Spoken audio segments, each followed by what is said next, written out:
Como lo había prometido aquí en el grupo, entonces les iba a mostrar cómo era como la metodología de trabajo, ¿no? Aquí tengo un ejemplo con un cliente ficticio y digamos unos datos ficticios, ¿no? Pero es para mostrarles, digamos, cuál es la idea, ¿no? Este cliente es una empresa de pesca y nos pidió que le ayudáramos a hacer pues toda la parte de comercialización a través de la vía digital, ¿no?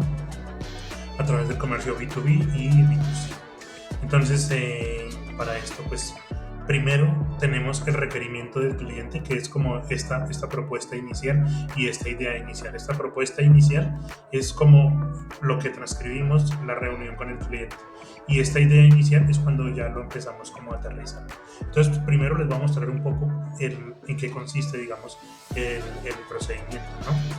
Entonces, esta metodología, digamos que yo la llamo algo así como una metodología de desarrollo dirigido por contexto, ¿no?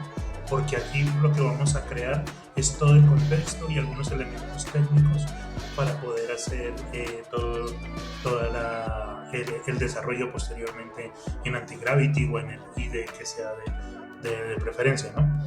Entonces, esto lo hacemos porque entendemos que hay una diferencia entre cuando tenemos una idea y le montamos un prompt directo y empezamos a botar prompts y prompts, y eso es lo que nos lleva, por ejemplo, a las alucinaciones arquitectónicas, y a la deuda técnica, ¿no? Que tienen, digamos, algunos proyectos, porque como pues la IA no necesita que uno le enseñe a escribir código, necesita un contexto que sea inquebrantable antes de escribir la aplicación.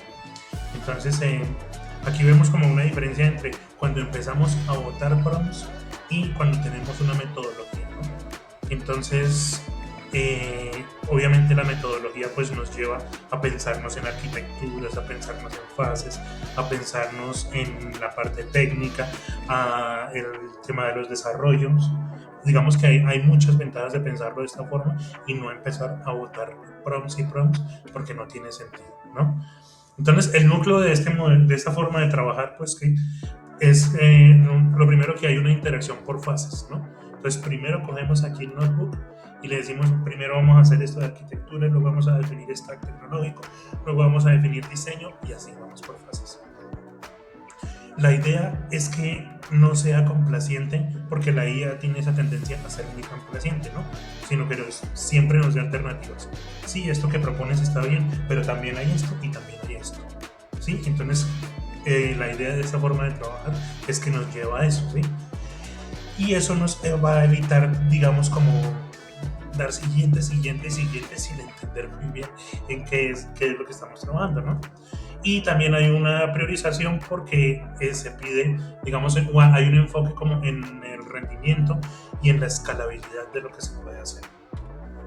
Esto es como una línea de ensamblaje en la que primero hablamos del concepto y la visión, luego de la definición técnica, luego diseño de identidad, luego ecosistema de agentes, luego definimos las skills y los MCP que vamos a usar con el IDE, y luego por último pues definimos como el master prompt, como el prompt inicial con el que vamos a iniciar el desarrollo, ¿no? Entonces aquí entramos como al ejemplo y tenemos como la metodología que ya hablamos, en la que primero hablamos de un concepto de viabilidad, nos preguntamos qué, por qué, cómo, cuándo, y así logramos hacer la viabilidad técnica, ¿no? Para el ejemplo de esta empresa, es una empresa que produce pescados, entonces tenemos como unos supuestos, porque también debemos entender y conocer a nuestro cliente, ¿no? Ya no es tiempo de ser ingenieros o de ser desarrolladores que solo saben código o que solo saben, no. Hay que entender del negocio y hay que entender todo para entender que la solución, cuál es el tipo de solución más eficiente, ¿sí?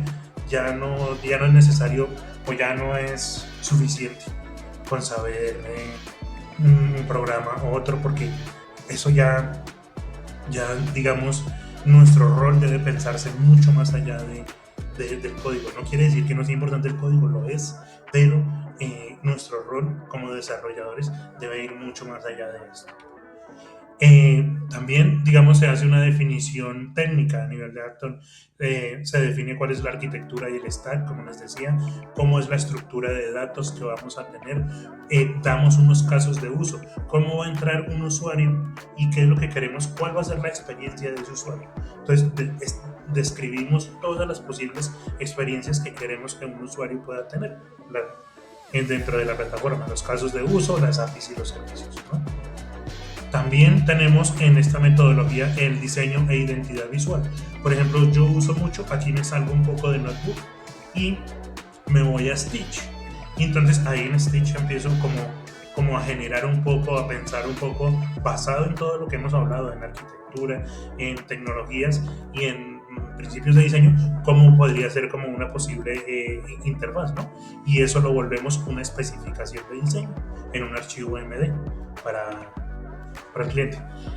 Luego definimos hoy día pensarnos un desarrollo sin agentes de inteligencia artificial, pues digamos, para algunos puede tener sentido porque no confían todavía en el tema de inteligencia artificial, porque todavía no lo comprenden, no hay problema.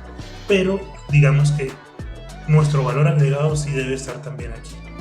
Y es cómo hacemos que esas agentes hagan, digamos, acciones que generen valor para el negocio, para la empresa. Como les digo, ya no es tiempo de ser solo técnicos, sino de agregar valor a través de nuestros desarrollos a cada negocio, así sea una página web o así sea un desarrollo, digamos, mucho más complejo.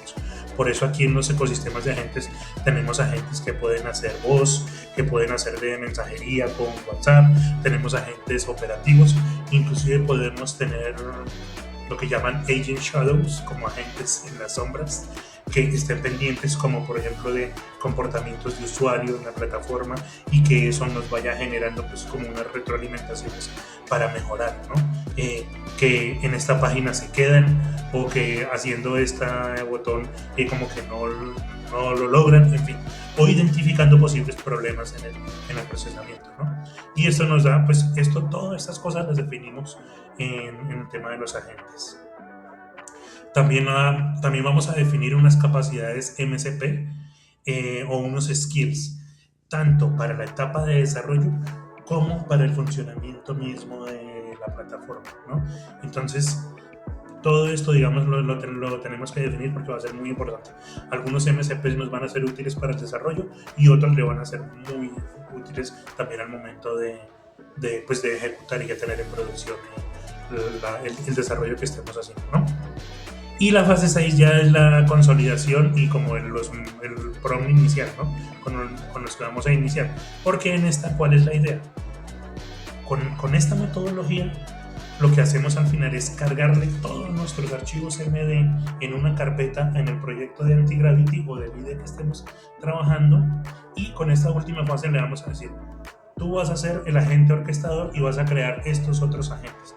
Por ejemplo, un agente líder, el diseñador, el arquitectónico, y juntos van a trabajar de esta y esta forma, con estas MCP y con estos skills.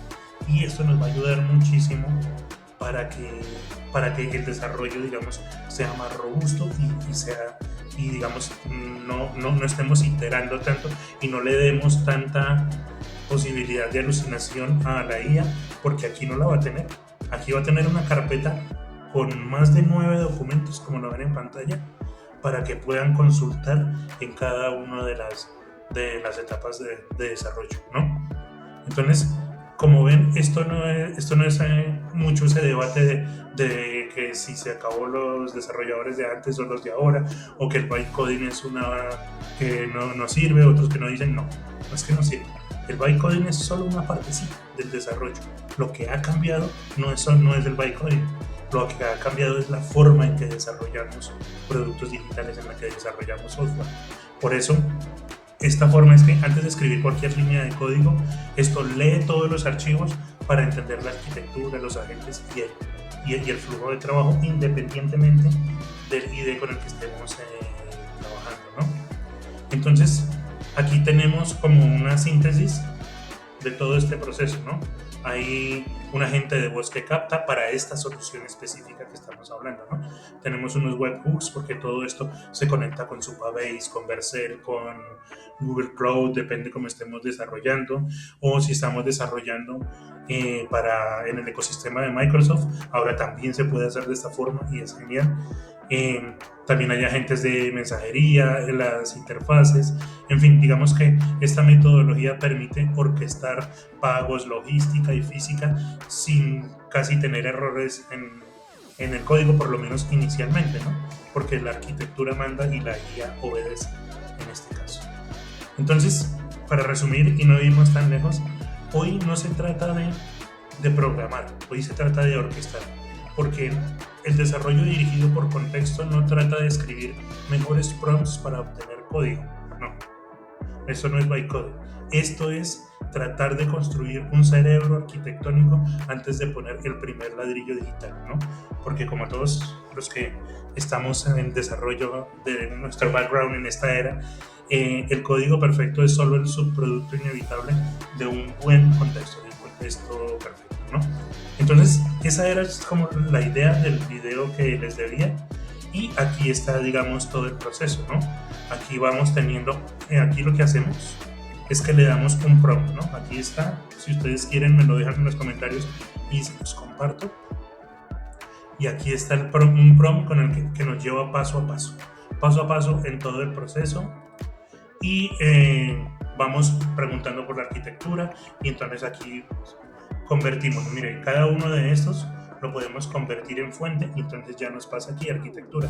Luego hablamos como de la seguridad de nuestro desarrollo, del panel de administración, de especificaciones de diseño y todo eso lo vamos convirtiendo en fuente y lo pasamos a nuestra lista de fuentes, que después todos estos archivos se van a volver nuestro cerebro en Antigravity y de allí va a partir, digamos, todo lo que hacemos.